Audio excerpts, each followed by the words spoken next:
Hello friends, welcome back to my YouTube channel Guruji word 93। आज हम हिंदी में संधि के बारे में पढ़ेंगे और पूरा कंटेंट एक ही वीडियो में मिलेगा। आपको अदर कोई क्लास देखने की ज़रूरत नहीं पड़ेगी। संधि दो वर्णों के मेल से उत्पन्न विकार को संधि कहते हैं। यानी कि किन्हीं दो वर्णों के मेल से जो नया शब्द बनता है उसको संधि कहते हैं। संधि का शाब्दिक अर्थ होता है मेल या समझौता।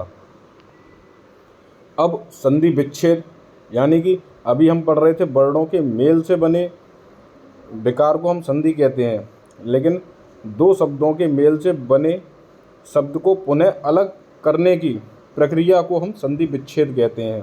संधि विच्छेद का ही शाब्दिक अर्थ होता है पृथक करना, यानी किसी चीज़ को अलग अलग करना। संधि तीन प्रकार की होती है: स्वर संधि, व्यंजन संधि और विसर्ग संधि। अब विसर्ग संधि में भी 5 टाइप होते हैं, सभी के बारे में डिटेल में पढ़ेंगे। सॉरी। स्वर संधि की परिभाषा: स्वर वर्ण के साथ स्वर वर्ण के मेल से जो विकार उत्पन्न होता है उसे स्वर संधि कहते हैं। स्वर वर्ण कैसे? आपके आ के साथ ई या आ के साथ आ, इस तरीके के वर्ण जो आते हैं, यानी स्वर के साथ स्वर का ही मेल हो, उसे स्वर संधि कहते हैं। एग्जाम्पल तौर पर हम देखते हैं रवि धन इंद्र। आप देख रहे हैं ई प्लस ई मिलकर बना रही है बड़ी ई, तो हमारा क्या हो गया? रविंद्र, है ना। तो इस तरीके के प्रारूप को हम स्वर संधि कहते हैं। यानी स्वर संधि की डेफिनेशन आपको बहुत अच्छे से समझ में आ गई होगी, स्वर संधि है क्या। अब स्वर संधि के भी मुख्यतः 5 भाग होते हैं: दीर्घ संधि, गुण स्वर संधि, वृद्धि स्वर संधि, यड़ स्वर संधि और अयादि। अब इनके बारे में काफ़ी बारीकी से एक्सप्लेन करते हुए चलेंगे, जिससे कि आपको दोबारा कोई और वीडियो देखने की ज़रूरत ना पड़े। दीर्घ स्वर संधि, इसमें दो स्वर वर्ण या सजातीय स्वरों के बीच संधि होकर उनके दीर्घ रूप हो जाते हैं, अर्थात दो स्वर मिलकर दीर्घ हो जाते हैं। जैसे कि आ और आ मिलकर कोई बड़ा आ, यानी दीर्घ का ही मतलब हो गया भाई, कोई बड़ा प्रारूप तैयार कर रहे हैं। या ई, छोटी ई और बड़ी ई मिलकर सदैव क्या बना रहे हैं? एक बड़ी ई बना रहे हैं। तो ऐसे प्रारूप से ही दीर्घ स्वर संधि कहते हैं। ऊ धन ऊ, इनके मिलकर क्या बनेगा? बड़ा ऊ। यानी हमेशा बड़ी ई की मतलब बड़ा आ, बड़ी ई और बड़ा ऊ जो मुख्यतः हैं, यही हमारे दीर्घ स्वर संधि में आते हैं। नेक्स्ट है हमारा गुण स्वर संधि। यदि आ या आ के बाद ई आए तो ए, यानी कि ये फॉर्मूले हैं गुण स्वर संधि के।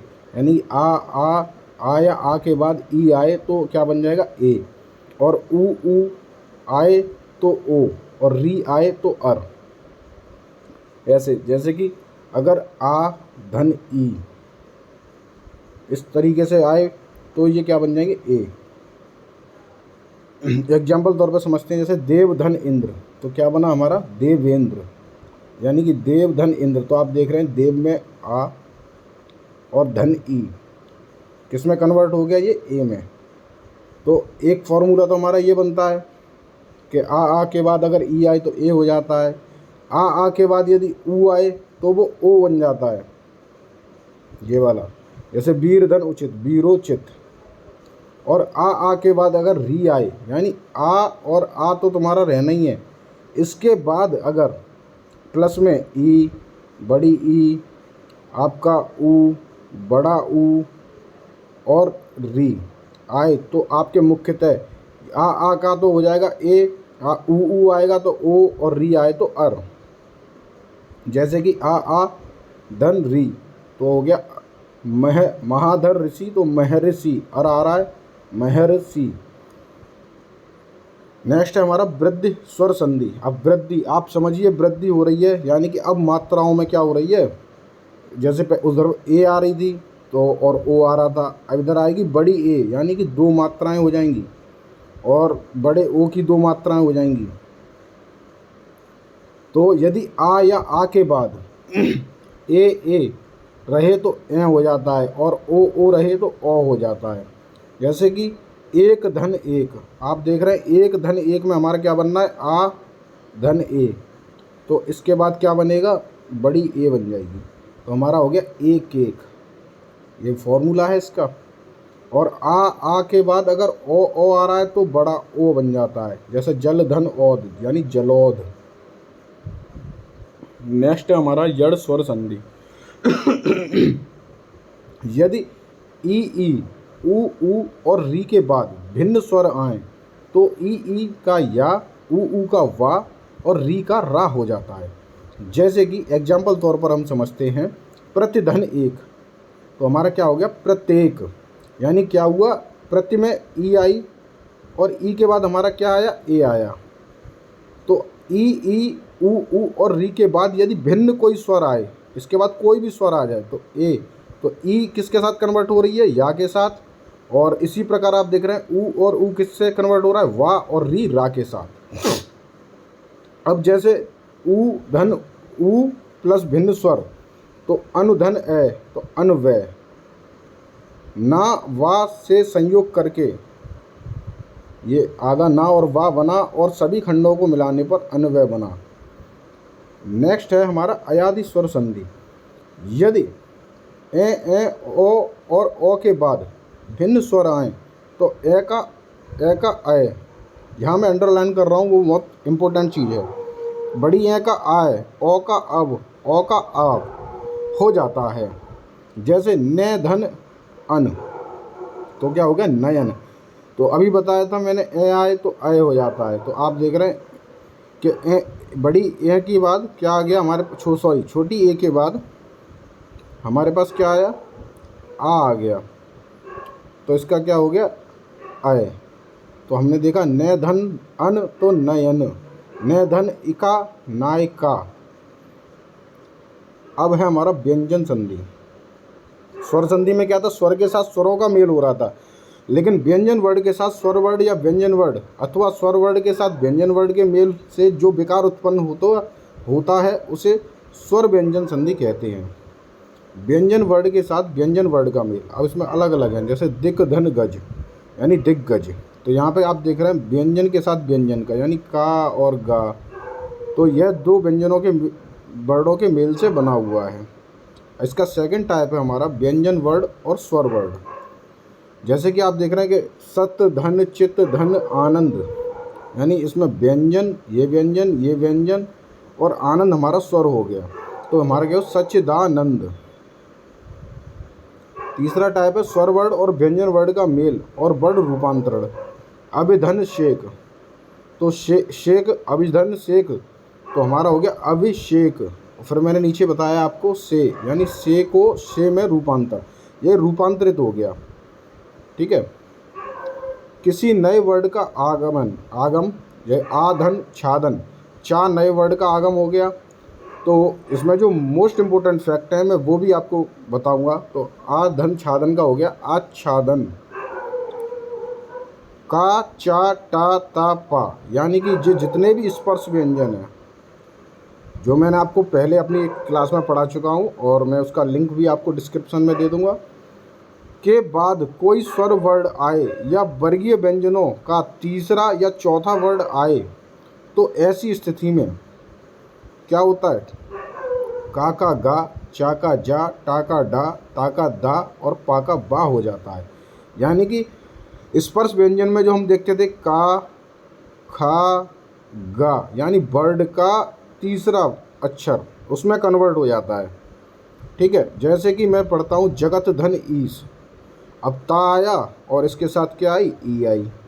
तो अब मैं देखता हूँ ता वर्ग में हमारा तीसरा वर्ड क्या है, दा, तो ये हमारा मिलके किस में चेंज हो गया, दा में, तो हो गया हमारा जगदीश। ऐसे ही बाक धन ईश, तो बागीश। अच्छ धन अंत, अजंत। हमारा लास्ट है विसर्ग संधि। विसर्ग संधि क्या है, विसर्ग के साथ स्वर अथवा व्यंजन वर्ड के मेल से जो विकार उत्पन्न होता है उसे विसर्ग संधि कहते हैं। वैसे तो नॉर्मली सब समझ जाते हैं, जिसमें इस तरीके से 2 पॉइंट लगे होते हैं वो हमारी विसर्ग संधि होती है, लेकिन कुछ जो इसके नियम हैं मैं आपको वो नियम भी बताता हूँ। जैसे कि विसर्ग, जैसे चा विसर्ग आए और फिर चा या छा, जैसे नि धन चल, तो हमारा क्या किस में कन्वर्ट हो जाता है, ये सा में, तो निश्चल। विसर्ग आए और टा और ठा, जैसे धनुधन टंकार, धनुष्टकार। विसर्ग आए और ता या था, तो जैसे नि धन तेज, तो निस्तेज। विसर्ग आए वर्ग में तीसरा चौथा या पांचवा वर्ड आए, तीसरा चौथा पांचवा वर्ड किसका, स्पर्श व्यंजनों का, या कोई अंत्यस्थ व्यंजन। अंत्यस्थ व्यंजन में आपको पहले ही बता चुका हूँ आपके कौन कौन से, या, रा, ला और वा। अगर इनमें से कोई आए, या हा को आप लोग जानते हैं, बताया मैंने क्या बोलते हैं, काकव्य व्यंजन। कैसा व्यंजन, काकव्य व्यंजन। तो एग्जाम्पल पे सरा धन जा, यानी कि तो क्या हो जाता है हमारा सरोज। मना धन रथ, मनोरथ। अगर इसका पांचवा नियम समझो, विसर्ग आए का खा गा पा, जैसे प्रातः काल, तो प्रातः काल। दुख, तो दुख। नेक्स्ट, विसर्ग आए और सा या शा, तो दु धन शासन, तो दुशासन। विसर्ग ज्यों का त्यों का या विसर्ग का रूपांतरण अले सास में, यानी दोनों स्थितियाँ होती हैं, यानी कि स्थिति इसमें सेम बनी रहती है। ई या ऊ विसर्ग, यानी ई या ऊ हो और उसके बाद विसर्ग हो, फिर उसके बाद प्लस का या पा, जैसे नि धन कपट। तो आप देख रहे हैं विसर्ग से पहले हमारे यहाँ नी में क्या आ रहा है, ई आ रहा है, उसके बाद हमारा विसर्ग आ गया। अब धन कपट यानी निस कपट, चतुधन पथ, चतुष्प पथ। ऐसे ही आ या आए, उसके बाद विसर्ग आए, फिर उसके बाद धन का या पा से, का और पा से मतलब है यहाँ पे का वर्ग से लेके पा वर्ग तक। जैसे नमा धनकार, तो नमस्कार, पुरा धनकार, तो पुरस्कार। मैं आशा करता हूँ आपको मेरे पढ़ाई हुई वीडियो अच्छी लगी हो, तो कृपया मेरे चैनल को सपोर्ट करें, सब्सक्राइब करें। धन्यवाद।